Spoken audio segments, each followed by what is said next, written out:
Senhoras e senhores, nós vamos receber agora o pastor Mauro Luiz dos Santos. Pastor Mauro, pode abrir aí, por favor, seu microfone. Aí. Obrigado, Marcelo. Obrigado, Sara. Queridos irmãos, já está aqui conosco o pastor Mauro Luiz dos Santos, esse homem de Deus que é tio de um grande amigo que eu tenho de muitos anos, que é o pastor Marco Rosa, do Canadá, que vocês todos conhecem. E há muito tempo Deus me deu um projeto chamado Revival School, e eu estava orando para que Deus colocasse uma parceria ao meu lado, porque eu tenho esse chamado profético, apostólico, e eu sabia que para um projeto como esse que Deus nos deu, nós precisaríamos de um mestre. E eu me surpreendi, Deus sempre nos dá além do que pedimos ou pensamos. E o pastor Mauro, além dele ser um mestre, ele é um pastor, um homem de Deus inspiradíssimo, e um homem muito humilde, muito amigo, né? Muito servo de Deus. E assim, Deus, de imediato, colocou no meu coração, da minha esposa e da nossa igreja, um amor grandioso pela vida dele. E parece que nós já nos conhecemos desde a eternidade. Então, eu quero dizer, em primeiro lugar, que eu estou muito agradecido a Deus por recebê-lo aqui. E cada vez que eu ouço, é incrível. Vocês vão ver o que eu estou falando, não estou exagerando. E assim nasceu essa parceria entre a Revival School, que vai ter agora a Revival School em junho, ele vai pregar também, alguns irmãos que aqui estão. Mas nasceu essa parceria com o Instituto Gamaliel Teológico, que nós todas as segundas-feiras estamos fazendo teologia. E se você ainda não é aluno dessa escola, você deve ser aluno dessa escola. Nós estamos estudando um ano básico de teologia, 10 matérias, e você vai ter todas as aulas, todo o material, diploma internacional, e poder estar numa sala com pessoas do mundo inteiro. Está tremendo, está aí o Reginaldo escrevendo, é tremendo as ministrações da escola, né, e custa menos de R$5 por dia. Para quem está nos Estados Unidos, está saindo $25 por mês. Se pagar à vista, tem 30% de desconto. E quem está no Brasil, sai R$139 por mês. Então, se você quiser, nós vamos deixar aqui o telefone da pastora Silvia. E para nós seria uma honra que você estivesse conosco já a partir dessa segunda-feira. Nós estamos estudando o homem em 3 dimensões e antropologia. Mas vamos falar sobre escatologia, vamos falar sobre finanças, vamos falar sobre eclesiologia, enfim, muitas coisas tremendas, 70 semanas de Daniel, enfim, vai ser glorioso, tá bom? Então, depois, se você quiser mais informações, nós vamos deixar aí o telefone para você falar com a pastora Silvia Maffei, e eu tenho certeza que depois, se você ouvir o pastor Mauro, você vai querer estar conosco. E ainda ganha intercessão nossa, todos os dias estamos orando, para Deus te dar condições, para Deus te honrar e te abençoar. Marcela Lima está escrevendo, meu professor Mauro já ama a sua vida. Pastor Mauro Luiz dos Santos, é com você, já está destacado para você. Muito obrigado por estar conosco e que Deus te use mais uma vez com muito poder. Obrigado, querido. Te amamos em Jesus. Amém, apóstolo. Eu cumprimento a todos com a paz do Senhor. Eu queria saber, apóstolo, quantos minutos é que eu tenho? Você tem a madrugada inteira. Fica à vontade. Tá bom, então. Tá bom? Cumprimento a todos com a paz do Senhor. Está conosco também aqui pessoas que eu convidei. O nosso irmão Tassiano está aí, está ligado. O nosso irmão Alexandre, a sua esposa Juliana, estão aí também. E a minha irmã, a apóstola Marilena, mãe do pastor Marco Rosa, também. Uau! Que honra! Está conosco aí. Está conosco. Meus amados. Deus abençoe, viu? Está convidado aqui já para ministrar para nós. Meus amados, eu pensei o dia todo de estar ministrando em Ezequiel 10, versículo 10, versículo 2. Enche as tuas mãos de brasas acesas e espalhe sobre a cidade. Mas essa mensagem ela vai ficar para a próxima vez. Abramos em Lucas, Evangelho de Lucas, capítulo 18, versículo 40.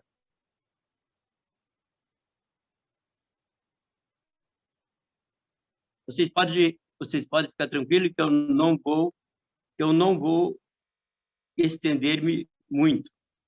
Lucas 18 e o versículo 40. E diz assim: então Jesus parou. Outras versões diz Jesus parando no gerúndio. Mas eu pego esta aqui. Então Jesus parou. Vamos entrar na cidade de Jericó. A palavra Jericó quer dizer perfume. Ela aparece 57 vezes no Velho Testamento e 7 vezes no Novo Testamento.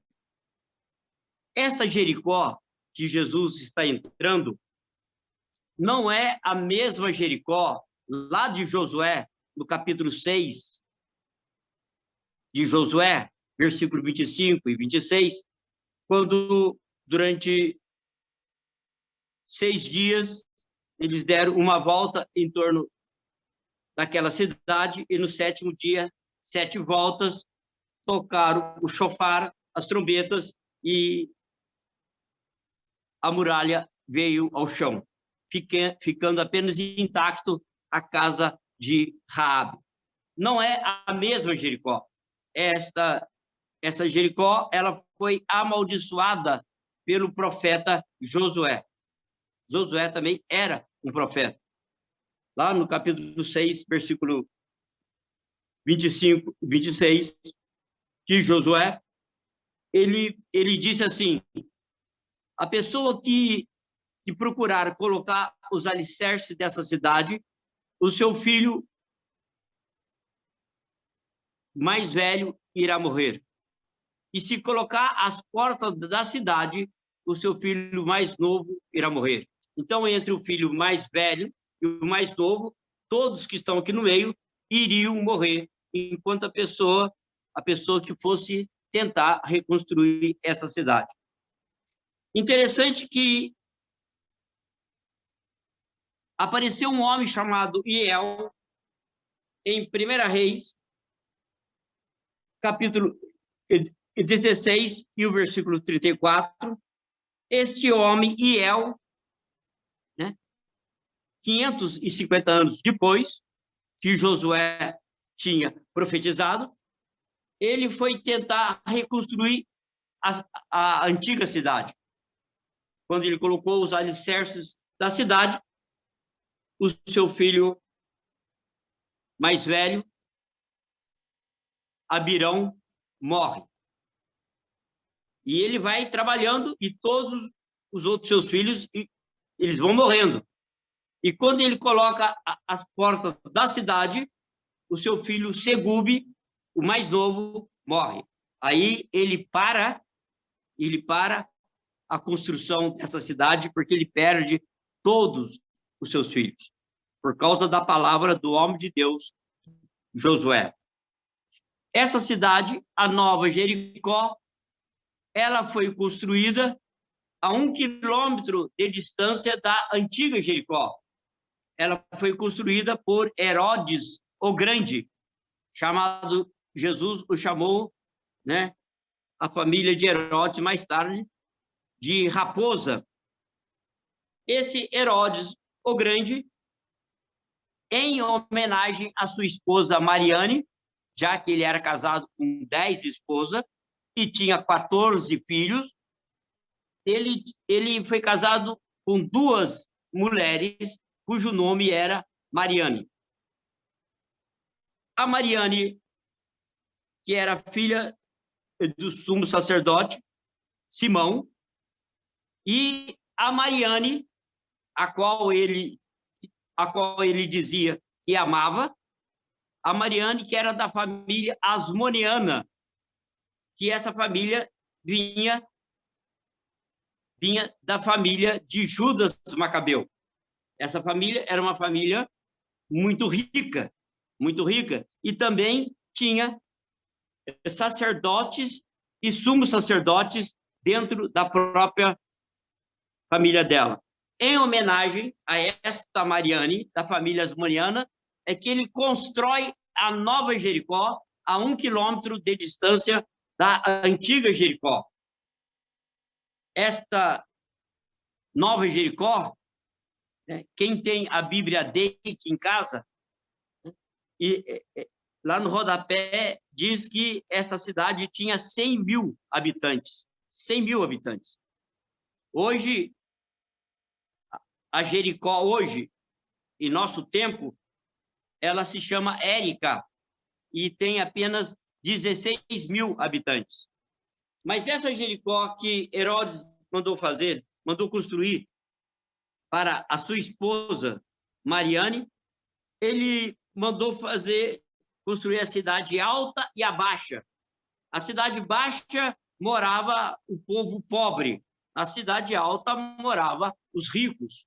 Por exemplo, Pôncio Pilatos, o seu palácio mesmo era em Cesareia Marítima, tá? Em Cesareia Marítima, que Herodes mandou construir um porto para que os navios de Roma viessem e atracassem ali. Então, lá era o QG general de todos os governadores ou procuradores romanos. Herodes também tinha o seu palácio na fortaleza de Antônia, que ficava atrás do templo, mas ele também mandou construir uma casa de verão, um palácio de verão de férias em Jericó. A temperatura da cidade de Jericó era de 28 graus à noite e 38 graus de dia. Herodes manda colocar os muros de mármore branco, e quando a pessoa chegava perto de Jericó, o sol que batia naquele mármore branco ardia, queimava os olhos das pessoas.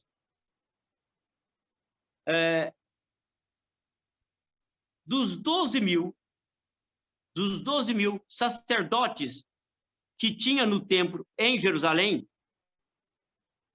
10.800 sacerdotes, ou seja, 90% dos 12.000, moravam em Jericó.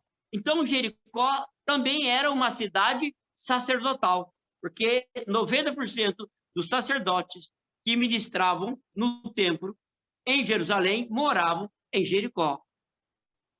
O sumo sacerdote Anás, com seu genro José Caifás, também tinha a sua mansão, a sua casa em Jericó.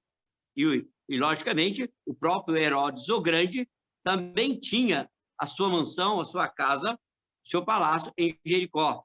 Quando aqueles sheiks, aqueles magos, que a gente não sabe se é 3, se é 6 ou se é 16, aqueles magos, quando chegaram em Jerusalém, aí eles foram até Jericó e perguntaram onde é nascido o rei dos judeus. Herodes estava tomando banho na sua piscina e comendo maçã, que ele gostava muito.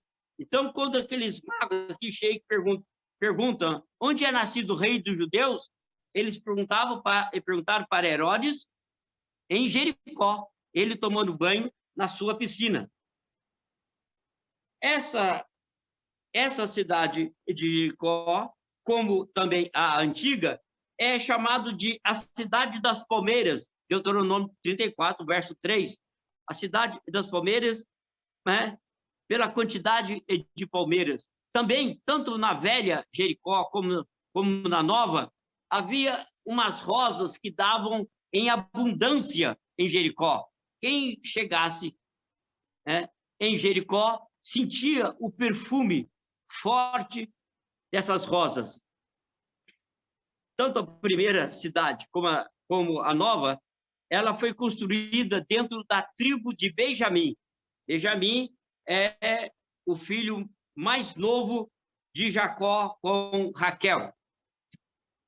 Muito bem. É nesta Jericó de Herodes, né, que a rainha do Egito, Cleópatra, ela colocou os olhos em Jericó e quis a cidade de Jericó para ela. Quase que Herodes tem um caso com a rainha do Egito. Se não fosse os seus conselheiros e disseram para ele: não entre em contato com essa mulher, não tem um caso, porque Marco Antônio, o general Marco Antônio, vem com as suas tropas, as suas legiões, e ele arrasa com você. Por pouco que ele não cedeu, não deu a cidade de Jericó para Cleópatra. Outra coisa também que nos chama a atenção é que eu disse que na Cidade Baixa morava o povo pobre, que o judeu chama de Anharés, povo pobre. E a parte alta morava o povo rico, como Zaqueu. E Jesus, ele vai entrar pela parte pobre. E quando ele entra, ele cura 2 cegos.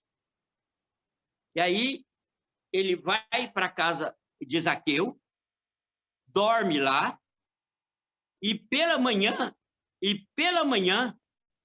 é que ele, saindo de Jericó, é que Bartimeu vai ser curado.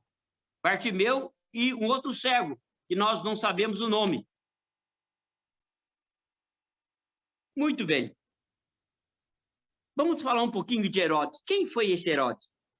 Herodes o Grande. A Bíblia cita 7 Herodes, mas esse foi o primeiro. Herodes o Grande, ele era idumeu por nascimento, descendente de Edom, descendente de Esaú. Ele era idumeu por nascimento, romano por necessidade, judeu por conveniência e grego pela cultura. Herodes, além de construir esta nova Jericó, ele mandou embelezar o templo de Ageu, ou o templo de Zorobabel, deixando um templo belíssimo, belíssimo, belíssimo. Foi usado 10.000 operários para embelezar o templo de Zorobabel.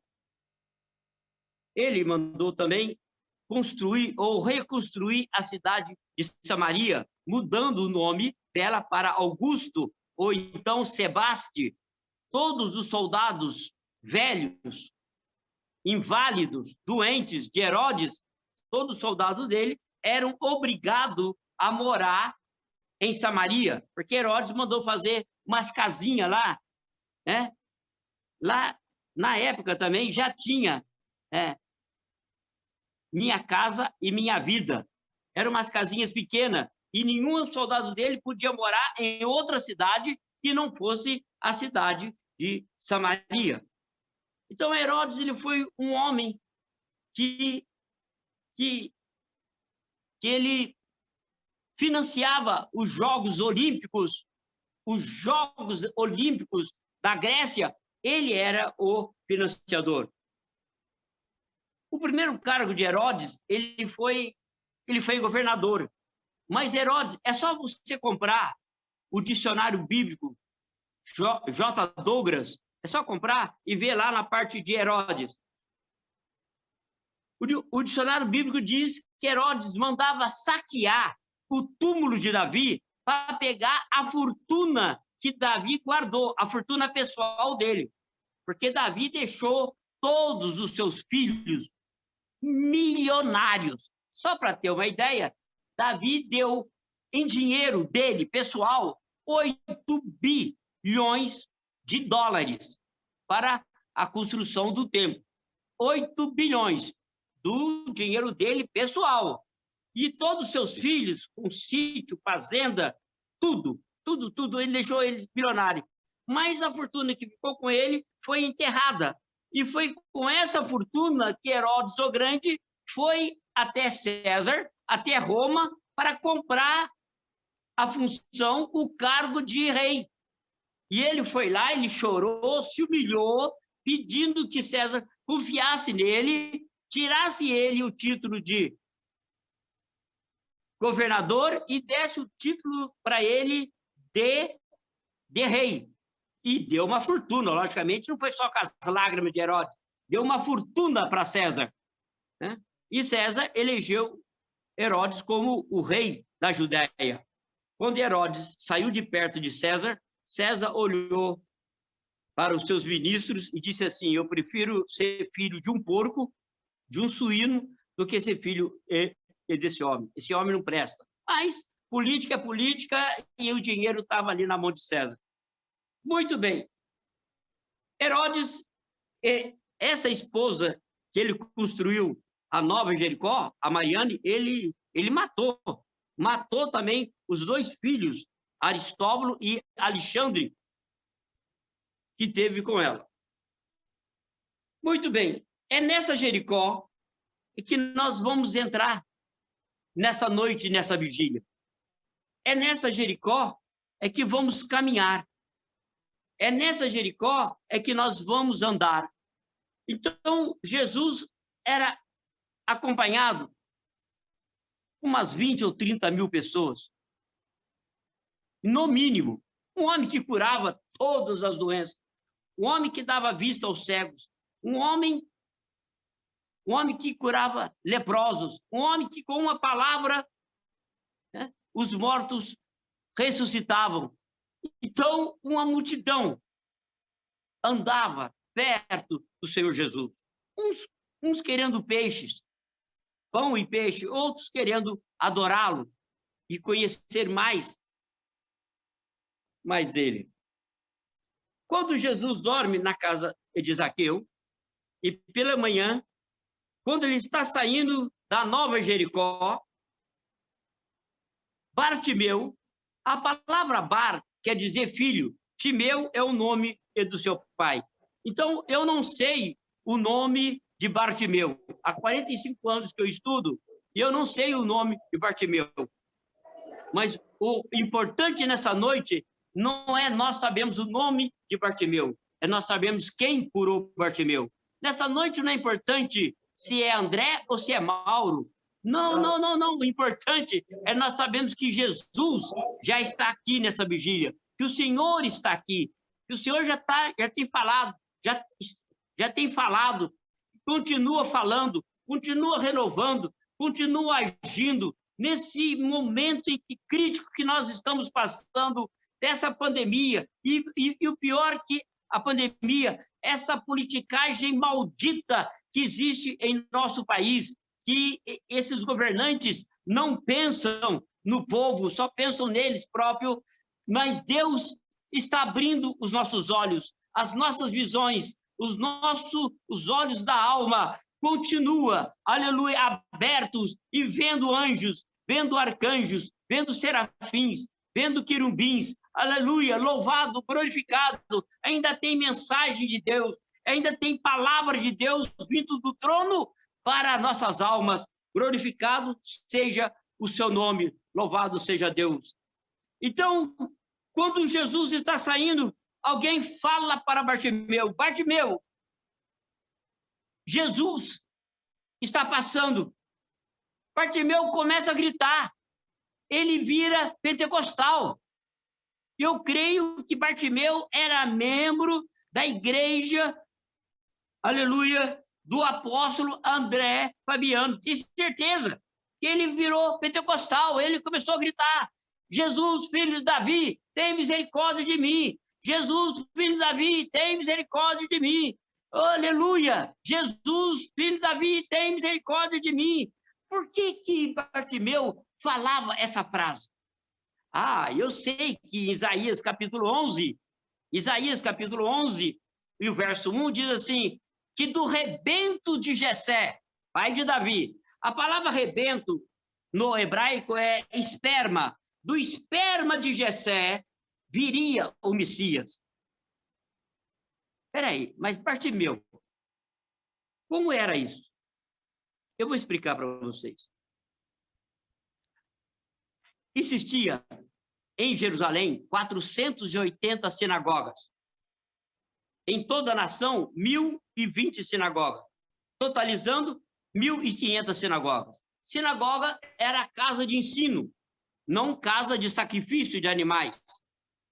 Então, ali, no sábado, as famílias se reuniam para cultuar e, através do rabino, eles aprendiam a lei de Moisés. Cantavam os salmos, mas de segunda a quinta-feira, as crianças, tanto rica como pobre, eram levadas para as sinagogas, porque elas se tornavam, durante o dia, casas de educação, escolas de ensino. Então, ali, o professor chamado Moré, ou Tainá, então, ensinava as crianças. Então, Bartimeu, ele não podia ver, mas ele podia ouvir.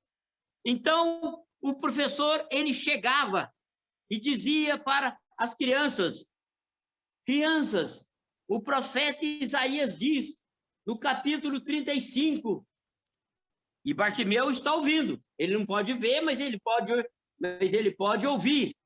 Então, o Tainá, essas crianças que iam na escola, né? Que iam na escola de segunda, né? De segunda a sexta-feira, para aprender matemática, geografia, daquela época, né? E eles aprendiam a ler através da lei de Moisés. Então, o professor, o Moré, chegava nas crianças e dizia, olha, crianças, você que é cego, você que é coxo, olha, quando o Messias vier, o profeta Isaías diz, no capítulo 35, versículos 5 e 6, logicamente que naquela época não tinha capítulo, sabemos disso.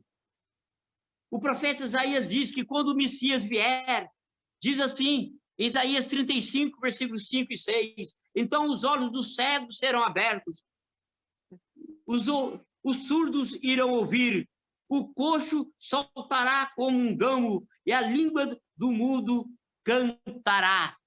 Né? E também tem um outro texto que diz que até a língua dos gagos se soltará, ou até a língua dos gagos irá falar distintamente. Para quem não sabe, eu sou gago.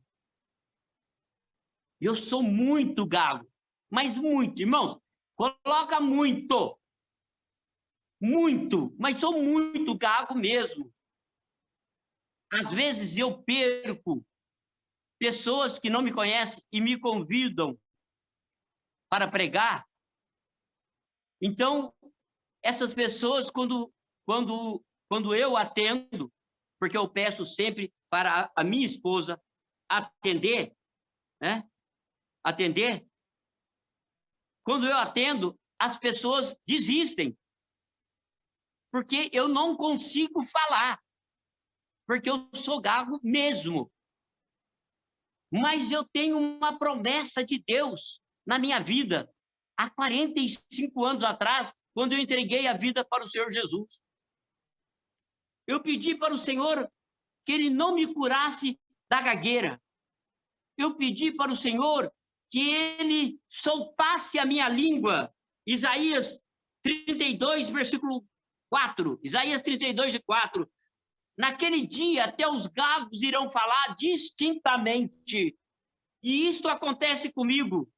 Quando eu fui pedir a minha esposa em casamento, olha, eu passei uma vergonha, porque eu cheguei perto do meu sogro e fiquei, eu queria pedir a mão da Beth, e não saiu. Aí o sogro olhou para ela e disse, minha filha, esse homem fala, pai, ele prega. Como ele prega? Se ele não sabe falar o seu nome. Eu sou gago mesmo. Mas o Senhor me deu um sinal. O Senhor me ouviu. Que quando eu estivesse, eu pedi para ele que quando eu estivesse ensinando a sua palavra, pregando a sua palavra, para uma pessoa, para duas pessoas, para três, quanto mais gente estiver na minha frente, quanto mais pessoas estiverem na minha frente, a minha língua se solta, eu não fico nervoso, eu não tremo, eu fico com uma paz na minha alma, porque eu sei que Isaías 32, verso 4, esse texto diz que é no milênio. Se é no milênio, eu não sei. Eu só sei que eu peguei essa palavra para mim, aleluia, e quando eu vou pregar a sua palavra, pode ter 10 mil, 20 mil, pode ser no rádio, televisão, em cima da carroça, na praça, aonde for, aleluia, a minha língua se solta. Eu falo 2, 3, 4 horas aqui, sem gaguejar uma palavra. Louvado, glorificado seja o nome do Senhor Jesus. Louvado, glorificado seja o nome dele. Aleluia. O professor, o senhor sabe a história do Benihim? Sei. Ele também era gago, ele sequer abria a boca para falar. As pregas da língua dele era totalmente pregada, né? A e minha no também. primeiro culto, após a morte de Kathryn Kuhlman, para quem não sabe a história, o Benihim não falava nada. A prega da língua dele, essa prega debaixo da língua da gente, era totalmente colada. E no primeiro culto, depois da morte da evangelista Kathryn Kuhlman, chamaram ele para pregar, ele entrou em pânico, em desespero, porque ele falou, e agora? O que eu vou fazer? A maior evangelista do século. Quando ele subiu no altar, ele sentiu um fogo invadindo ele, um fogo invadiu a boca dele, e aquela prega foi cortada naquele momento. E ele foi imediatamente curado da gagueira. E até hoje ele prega com a maestria e é Benihim que dispensa qualquer comentário. Quem falou agora? Eu, a Fran? Muito bem. Só que isso aconteceu comigo há 45 anos atrás. E eu... Olha que bênção. Eu não conhecia. Eu acho que foi antes do Benihim. Há 45 anos atrás, quando eu saí da cadeia, porque eu fui traficante de drogas, eu tinha 25 homens, entendeu? Que dava a minha segurança e eu gago, né? Mas, então, ali, eu fiz um pacto com o Senhor, que eu precisava ensinar a sua palavra, e eu precisava falar do seu amor. E, olha... É todo dia, porque eu dou aula de manhã, à tarde, à noite, de manhã, aula à noite. E tem hora que eu até esqueço que eu sou gago. Eu esqueço, porque o Senhor faz todo dia esse milagre em minha vida. E deixa eu dizer mais para vocês. Quando eu estava preso, a minha mãe estava orando, e ela, de madrugada, ela viu um manto de sangue caindo sobre a minha vida. Deixa eu dizer, sempre quando eu estou falando isso aqui, o Senhor disse para mim, para dizer para as pessoas que estão me ouvindo, tem um manto de sangue de Deus descendo sobre nós nesse momento. Se você crê, glorifico o Senhor Jesus. Muito bem. E Bartimeu, ele começou a gritar, Jesus, filho de Davi, tem misericórdia de mim. Mas por que ele dizia essa frase? Ele dizia essa frase por um motivo. Que Davi, em 2 Samuel 5 e 8, Davi, quando invadiu Jerusalém, os jebuseus zombaram de Davi e disseram assim, até os nossos coxos, cegos, aleijados, dão conta dos soldados de Davi. Davi ouviu isso e ficou irado. E Davi ficou na carne. Davi disse assim, ó, o homem que matar coxo e cego, vai ser capitão. E invadiram a fortaleza dos jebuseus. Muito bem. Aí Davi fez uma placa. Davi mandou fazer uma placa e colocar na porta da casa dele, dizendo, na minha casa não entra cego, coxo, aleijado, não entra ninguém. E Davi teve que tampar a boca depois, porque Mefibosete, filho de Jonatas, que era aleijado dos pés, veio comer na mesa dele. Mas o que Bartimeu ele queria dizer para Davi era isso. Davi não teve misericórdia dos cegos, mas o Senhor, que é descendente de Davi, que vem da linhagem de Davi, tenha misericórdia de mim. Agora, por que as pessoas pediam, falavam para ele, cala a boca, Bartimeu? Por quê? Porque a cidade de Jerusalém, nos dias normais, tinha 150 mil habitantes. Na Páscoa, a população aumentava 40 vezes mais. Estava 6 milhões de pessoas. 6 milhões de pessoas. Então, os mendigos da nação iam todos, concorriam todos para a cidade, para pedir esmola. Então, o sumo sacerdote, que é também o presidente do Sinédrio, ele mandou cadastrar os mendigos no templo, com um capitão chamado capitão Azan. Mandou cadastrar os mendigos. Esses mendigos cadastrados ganhavam uma capa branca, é chamado mendigo merecedor. Esses não precisava pedir. Tinha 13 caixas na área dos gentios, né? Na área do pátio dos gentios, porque o templo era assim, pátio dos gentios, subia 15 degraus, pátio das mulheres israelitas, 15 degraus acima, pátio dos homens israelitas, e depois dos levitas e sacerdotes. Então, tinha 13 caixas em volta para as pessoas colocarem esmola ali. Então, ficava ali uma quantidade de mendigos junto daquelas caixas. Eram 6 milhões de pessoas, porque o judeu acredita até hoje que quando ele dá uma esmola para o seu irmão, ele ganha pedras na sua coroa. Eles acreditam nisso até hoje. Então, esses mendigos que ganhavam uma capa branca, que foram cadastrados, ficavam perto dessas caixas.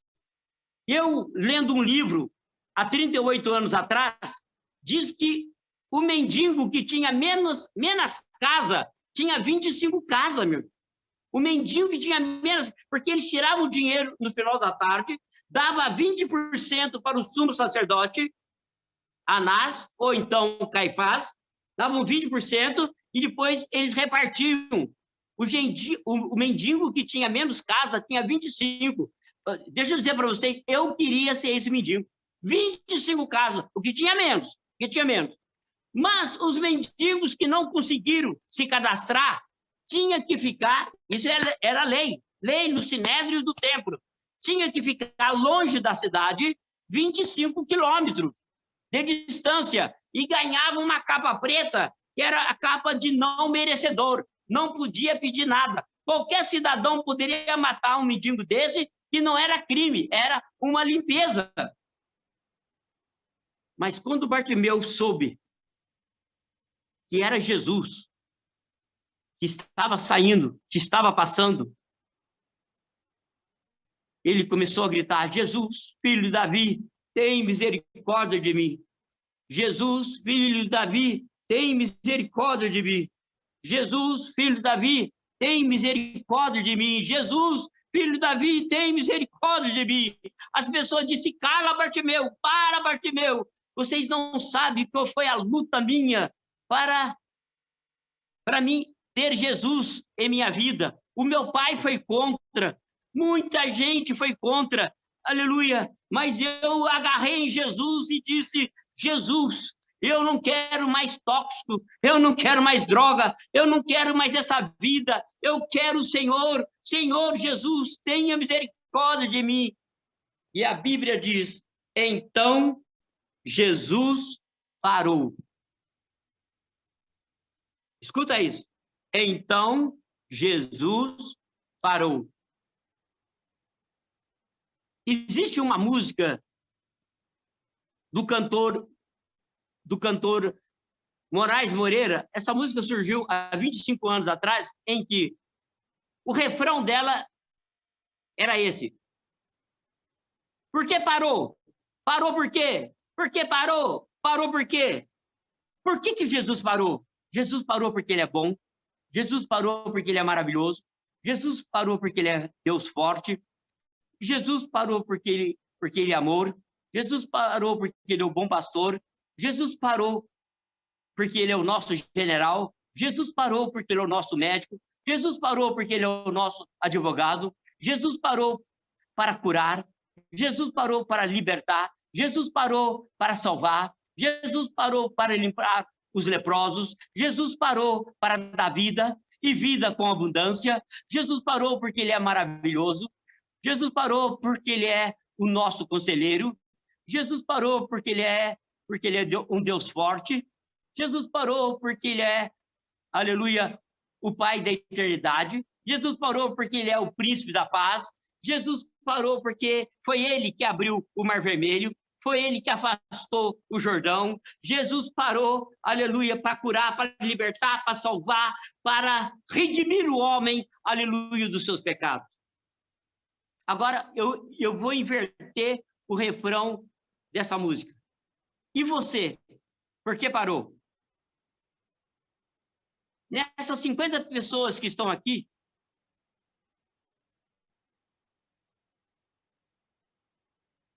tem alguém querendo parar. Tinha alguém querendo parar. Mas só de você estar ligado nessa vigília de avivamento, a sua alma, o seu espírito reavivou com as orações, com os testemunhos, com a palavra. E você que está querendo parar? Gálatas 5, versículo 7. Gálatas 5, versículo 7, Paulo faz uma pergunta aos crentes da Galácia. Corrias tão bem, quem vos impediu? Corria tão bem, quem vos impediu? E o pastor Billy Graham, ele escreveu em seus livros, em um dos seus livros, ele diz assim: o que nós evangélicos cristãos, o que nós mais criamos é desculpa. Nós temos desculpa para tudo. Ah, eu tenho pedido de ir na igreja por causa do namorado, por causa do fulano, por causa da sogra, por causa disso, por causa da chuva, por causa da... Quem vos impediu? Nessa pandemia, eu sou da área de risco. Eu sou o grupo de risco. A área não, o grupo de risco. Eu sou o grupo de risco. Mas eu não parei até agora. Tomo as minhas proteções, coloco máscara, uso gel, tal, mas não parei. Não parei. Louvado, glorificado seja Deus. E deixa eu dizer uma coisa, igreja do Senhor. Nem pensar em parar. Martin Luther King, ele dizia: tem asas, voa. Voa. Não tem. Tem pés, ande. Ande. Não tem pés, se arraste, mas vá em frente. Não é governador que vai me parar. Não é prefeito que vai me parar.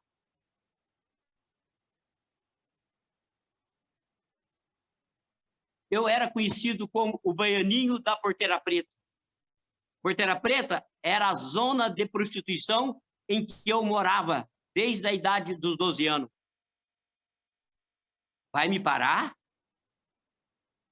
Tiro da polícia não me parou. Tiro de bandido não me parou.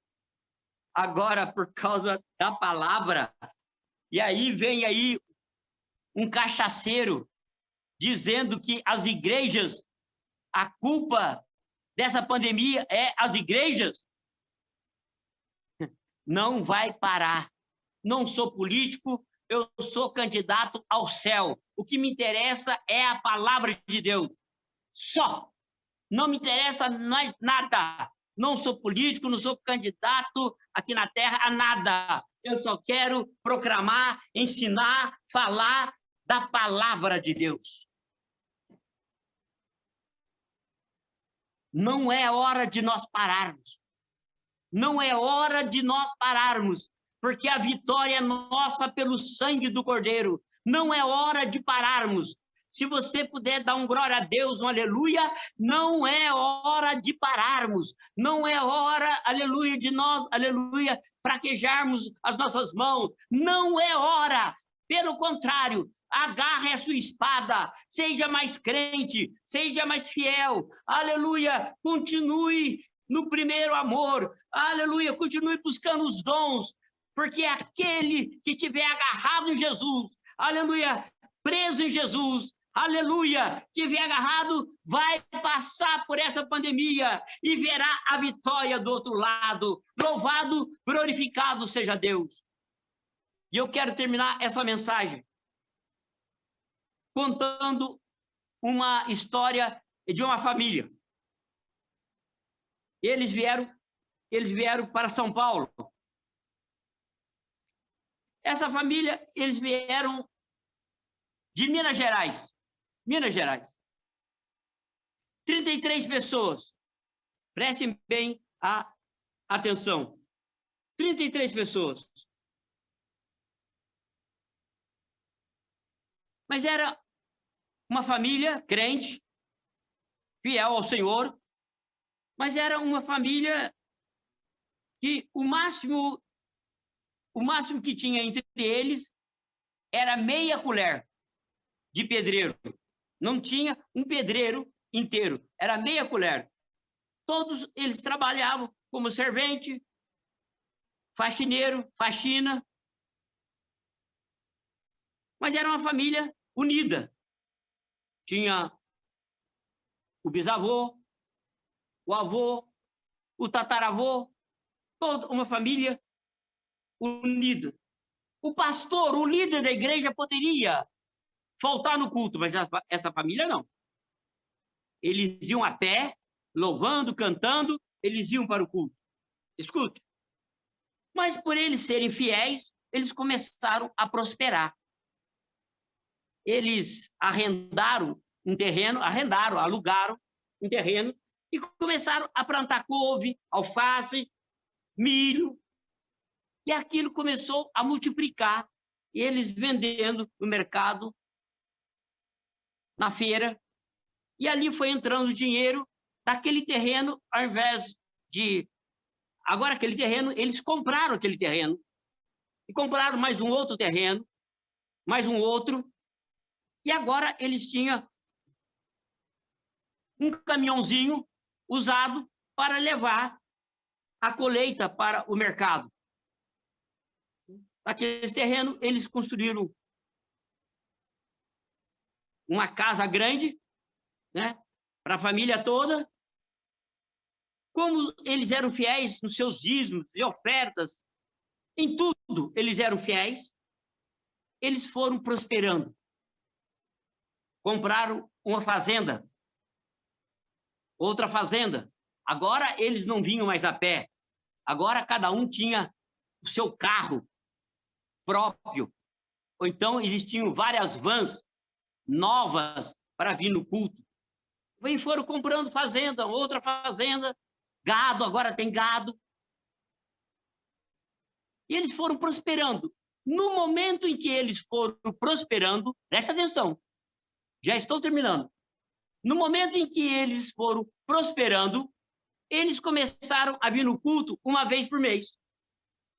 Quando eles vinham no culto, o pastor deles dizia: mas irmãos, antes vocês não tinham carro, não tinha nada, vinha a pé, não perdia uma reunião. Ah, pastor, mas agora nós temos 4 fazendas, é trator, é caminhão que quebra, é empregado, porque agora nós temos empregado, funcionário, carteira assinada por nós. Então, quebra isso, quebra aquilo, então nós não temos tempo. E foram ficando ricos, compraram mais outro. E Deus não tem problema nenhum que você fique rico.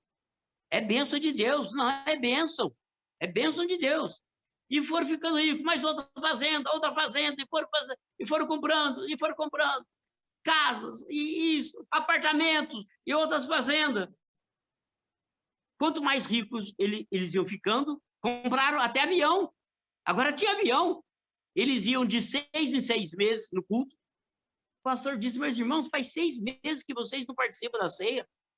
Faz 6 meses, irmãos. Pastor, agora nós temos mais de 15 fazendas, pastor. Nós temos indústria agora. Eu falei: Então, irmãos, vocês que eu não entendo. Hoje vocês têm até avião. E perde culto. Antes vocês não tinham nada. A pé, vocês não perdiam culto. Vocês eram mais fiéis na igreja do que eu. Pastor, mas eles davam aquela oferta em cheque. E eles iam lá e derramava dinheiro. E foram comprar. Aí eles compraram uma fazenda. 1 ano sem pisar na igreja. 1 ano sem ter comunhão. 1 ano sem tomar ceia, sem nada. Aí no final do ano, eles iam lá. Iam lá e davam aquele checão, aquele cheque. Era muito dinheiro, muita grana. Aí o pastor dizia, irmãos, o dinheiro que vocês estão doando, dá para mim fazer 200 igrejas dessas. 200. Sem ficar devendo nada para ninguém. Mas, irmãos, e a presença de vocês? Ah, pastor. O pastor disse, amém. Eles compraram uma fazenda em Goiás, uma bela de uma fazenda. O tataravô, o líder da família, o ancião da família, estava olhando aquele campo maravilhoso daquela fazenda. Eles estavam fazendo um churrascão, festejando pela compra. Eis que, em dado momento, uma cascavel, e a cascavel ela tem o guizo, e ela bate. A cascavel vem e pica a perna daquele ancião. Ele grita, ai, me socorre! E veio os empregados daquela fazenda, vieram e pegaram aquele senhor no colo e o levaram para a casa grande. A casa grande é a casa principal da fazenda, em uma sala enorme, o colocaram no sofá. A família chega e diz, o que houve com o meu tataravô, com o meu avô, com o meu pai? E todo mundo chorando, um grito assim, pega o nosso avião e vai buscar o médico, vai buscar quantos médicos precisar, caber dentro do avião, vai buscar, e vai o piloto, e liga lá, e o avião sobe e vai buscar médico. O outro diz, vai buscar o nosso pastor, vai buscar o nosso pastor, vai buscar. E um corre lá no carro, pega o nosso carro mais rápido e vai na casa do pastor. 1 ano sem ver a cara do pastor, 1 ano sem pisar na igreja, 1 ano sem tomar ceia, 1 ano sem fazer nada. Aleluia. E no momento em que um pega o carro para buscar o pastor, a família começou a orar. As 32 pessoas começaram a orar. Senhor, Senhor Jesus, não deixe, Senhor, que o veneno suba, que mate o meu tataravô, o meu avô, o meu pai. E a família começou a orar e a chorar. No momento em que eles começaram a orar, apóstolo André, no momento em que eles começaram a orar, Jesus começou a batizá-los com o Espírito Santo. Batizou 1, batizou 2, batizou 3, batizou 4, 5, 6, 7, 10, 12, 14, 15, 16, 20, 22, 23, 24, 25, 26, 27, 28, 29, 30, 31. Quando o pastor chegou naquela fazenda e viu a família toda falando em mistério, em línguas estranhas, o pastor dobrou o joelho e orou a Deus assim, Jesus, manda mais cascavel nessa fazenda. A pergunta é, a pergunta nessa vigília para nós é essa, será que não dá para adorar a Deus com um carro novo, não? Será que não dá para adorar a Deus com 400 mil no bolso, não? Uau. Será que não dá para adorar a Deus com um terno caro? Uau. Será que não dá para adorar a Deus uma casa com piscina? Será que é preciso vir uma cascavel? Tá? Uma cascavel presa na sua vida? É preciso vir uma dor, um câncer, uma enfermidade, uma Covid para a gente ficar crente? Meu Deus do céu. Será que não dá para adorar a Deus? Será que não dá para ficar numa vigília sem Covid? Porque no carnaval eu ficava.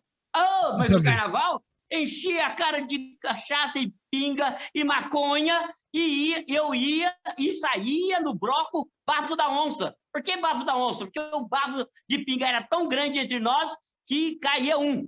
Então, saía e cantava lá, e cantava no bloco o bloco Bafo da Onça. Se a canoa não virar, olê, olê, lá, eu chego lá, nunca cheguei lá. Então, meus queridos, não vamos deixar, aleluia, não vamos nos afastar do Senhor Jesus, vamos agarrar no Senhor Jesus. Tá com dinheiro? Jesus. Tá com carro novo? Opa, Jesus. Tô com Jesus, aleluia. Tá sem dinheiro? Jesus. Tá com dinheiro? Sem Jesus. Não podemos largar de Jesus. Não, Jesus está às portas para arrebatar um povo zeloso de boas obras. E eu estou pregando, eu estou falando, estou no meio desse povo nessa noite, um povo zeloso de boas obras, que querem sentir Deus na vida, que querem ver milagres, que querem ver revelações, que querem ter visões, que querem ter profecias. O nosso Deus não mudou, quem mudou somos nós. Deus está aqui, passando, aleluia, por essas redes sociais, aleluia, que muitos usam para o mal, para outras coisas, mas nós estamos usando para levarmos a palavra, para bendizer a palavra, para glorificar a palavra, para bendizer e dar graças ao Senhor Jesus. Glorificado seja o nome dele. Amém. Deus abençoe a todos. Não podemos parar. Porque Jesus parou para curar, para libertar, para salvar, para dar visão. Mas nós, como paramos, tudo nós paramos é para murmurar.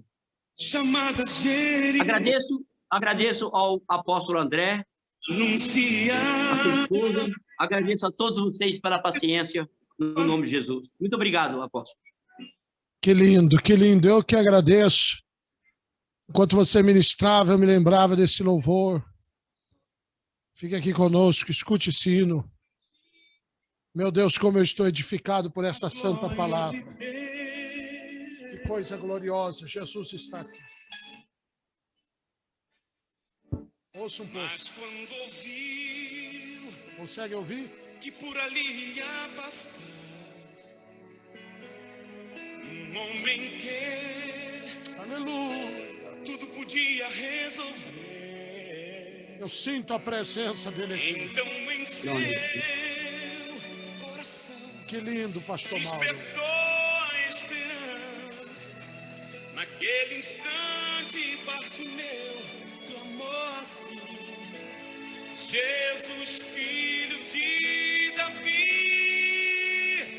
tenha compaixão de mim.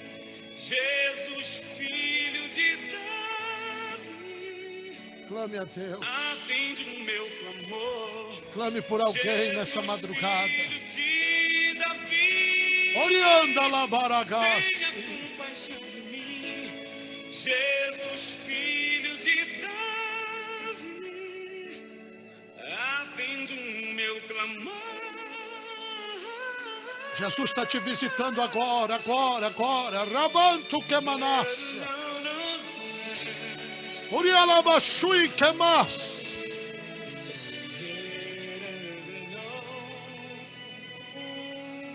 Naquele instante, Uou! a multidão vendo clamar, diziam eles: ele não pode te ouvir. Rabanaga manuri alabarra. Podes alcançar o mestre, não pode ir. Não adianta insistir, pois está longe e ele não vai te ouvir. Não vai te ouvir, não. Mas ele não se importou com a multidão, pois a bênção queria ele receber. Então Jesus mandou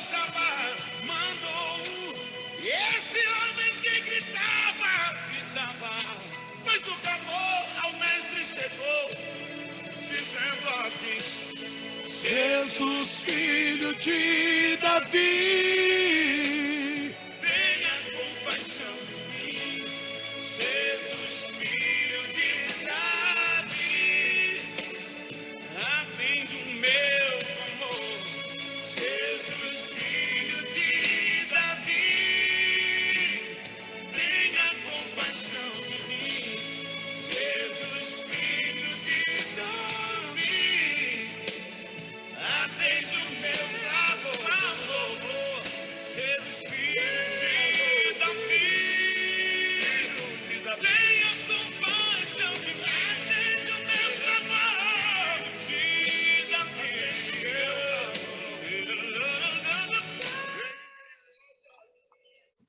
Meu Deus, que vigília, como eu estou edificado. Pastor Mauro Luiz dos Santos, muito obrigado. Queria que você, Pastor Mauro, pudesse rapidamente convidar os nossos irmãos que estão aqui nos ouvindo para estar conosco na Revival School, né? Essa parceria com o Instituto Gamaliel, ao qual você preside. E toda segunda-feira nós estamos juntos. E fale um pouco sobre as próximas matérias, ou a próxima, o que tiver no seu coração. Eu tenho certeza de que eu não preciso nem falar muito. As pessoas, ao escutar essa mensagem, já viu uma bênção tão grande, né? E podem estar conosco na Revival School. Muito obrigado, Pastor Mauro. Que bênção de mensagem, que bênção. Glória a Deus, acertou na veia. Amém. Bem, eu quero convidar a todos, aqueles que quiserem estudar conosco, as aulas são na segunda-feira. Aí, ó, estou gaguejando, tá vendo? Ah, tá nada, mas tá uma bênção, viu? Olha, que testemunho lindo, parabéns, viu? Viu? Não, mas eu não tenho vergonha, não. Não tenho vergonha. Até uma fono, amiga nossa, ela falou assim: Mauro, eu quero fazer um trabalho com você para você deixar de ser gago. Eu disse: não quero. Mas eu faço de graça. Eu falei: não. A questão não é dinheiro. A questão que a gagueira, para mim, se tornou um charme, porque eu sou o único pregador no Vale do Paraíba que prego sem gaguejar, que ensino sem gaguejar. Eu sou anormal, então eu quero que continue assim. Não quero, não sinto vergonha nenhuma. Mas eu quero convidar você que quer estudar conosco. As nossas aulas, elas são dirigidas, entendeu? No poder de Deus. Não é aquele ensino frio, sabe? Aquele ensino frio. Algumas aulas, por exemplo, que eu já tive em minha vida. O Mar Vermelho, Deus não abriu, foi um vento que veio e não foi Deus. Nada disso, nada disso. Aqui foi Deus que abriu o Mar Vermelho. E ele abriu assim, ó. Com sopro está na das Bíblia. suas... E fez assim, ó. Tampou, soprou e o Mar Vermelho se abriu. Está escrito na Bíblia. Então, aqui a gente acredita em milagres, acredita em poder. Nas salas de aula, se a pessoa quiser falar em mistério, fala.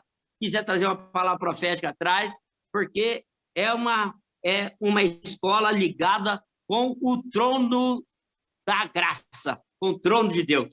Quero convidar você, né? Assista uma aula experimental. Venha na segunda-feira e eu vou falar, eu vou falar sobre quem criou o mal. Quem criou? Na segunda-feira. Quem criou o mal? Isaías 47 e 7. Deus dizendo: eu crio a luz, eu crio as trevas, eu crio o mal. Vamos ver quem é que criou o mal. Uau. O que é esse mal? Vai ser a nossa aula na segunda-feira, se Deus permitir. Então, venha estar conosco. Você pode estar conosco toda segunda-feira às 19h30, horário do Brasil. 6h30 agora, o horário da Flórida. E todas as aulas ficam gravadas pelo Zoom. Então, você tem acesso. Se naquele dia você perdeu a aula, você não perde nada. Está tudo gravado, né? Você também pode tirar todas as suas dúvidas. Você vai ter um diploma internacional. Você recebe o material em PDF para que você tenha tudo registrado e você vai estudar com pessoas do mundo todo. Então, é uma bênção, vale a pena e você já está mais do que convidado. Já deixei aí no bate-papo, DDD 11 952 69 1459. Fala com a pastora Silvia Maffei e se inscreve. E nós vamos fazer o intensivão uma vez por mês sobre algum tema, né? A Marcela sugeriu aí princípios. mas esses princípios não são em aula, não é na aula de segunda-feira. Nós vamos marcar uma data especial para falar sobre esses intensivos, tá bom? Depois nós vamos falar com o pastor Mauro e ele vai nos ministrar também, já falou que vai ser tremendo.